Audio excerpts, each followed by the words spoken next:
ഹോട്ടലിൽ പോയി ഭക്ഷണം കഴിച്ചപ്പോൾ ഭക്ഷണത്തിൽ ജീവനുള്ള പുഴുവിനെ കണ്ടെത്തിയതായി പരാതി.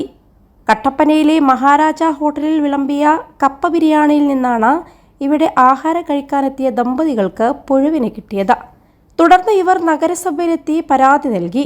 പുഴുവിനെ കണ്ടെത്തിയ ഭക്ഷണം പാഴ്സലായി നൽകാൻ ആവശ്യപ്പെട്ടെങ്കിലും ഹോട്ടൽ ജീവനക്കാർ നിരസിച്ചതായി പരാതിക്കാർ പറയുന്നുണ്ട്.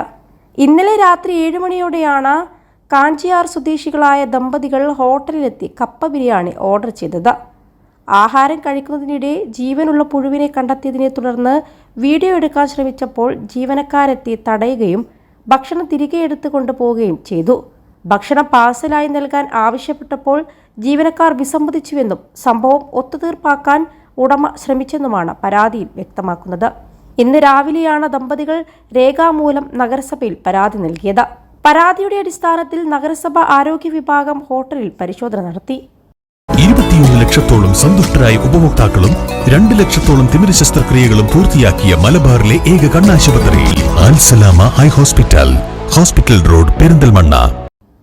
ഏതാനും ആഴ്ചകൾക്ക് മുൻപ് പ്രദേശത്തെ 2 ഹോട്ടലുകളിൽ പുഴുവരിച്ച ഭക്ഷണം വിളമ്പിയതായി പരാതി ഉയർന്നിരുന്നു. ഇതിനിടയിലാണ് ഇങ്ങനെയൊരു സംഭവം നടന്നത്.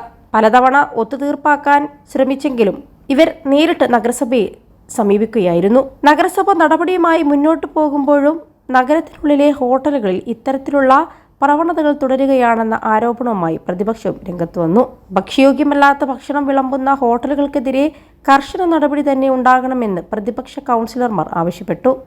ഇത്തരം സംഭവങ്ങൾ ശ്രദ്ധയിൽപ്പെട്ടാൽ ഉടൻ തന്നെ നഗരസഭ അധികൃതരെ അറിയിക്കണമെന്നും പറഞ്ഞിട്ടുണ്ട്. സംഭവത്തിന്റെ വീഡിയോ ദൃശ്യങ്ങൾ പുറത്തു വന്നതോടെ നഗരസഭ ആരോഗ്യ വിഭാഗം ഹോട്ടലിൽ നേരിട്ടെത്തി പരിശോധനയും ചെയ്തു. മുൻപും ഇവിടെ നിന്നും പഴകിയ ഭക്ഷണം പിടിച്ചിട്ടുണ്ട്.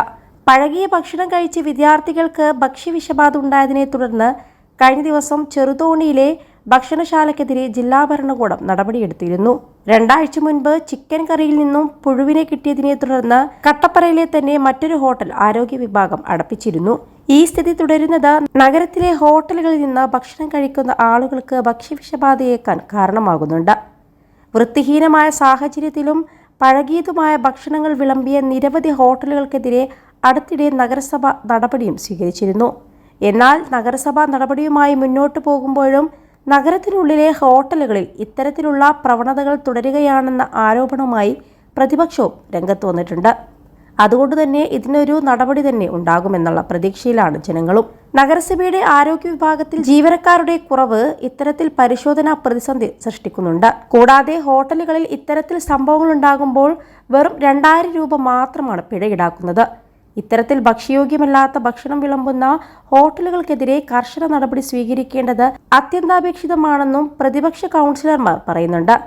ഭക്ഷ്യയോഗ്യമല്ലാത്ത ഭക്ഷണങ്ങൾ വിളമ്പുന്നതിനെതിരെ നഗരത്തിൽ തുടർച്ചയായ പരിശോധന അടക്കം ഉണ്ടാവുകയും നിയമം ലംഘിക്കുന്ന ഹോട്ടലുകൾക്കെതിരെ കർശനവും മാതൃകാപരവുമായ നടപടി സ്വീകരിക്കണമെന്നുമാണ് പൊതുജനങ്ങളുടെയും ആവശ്യം.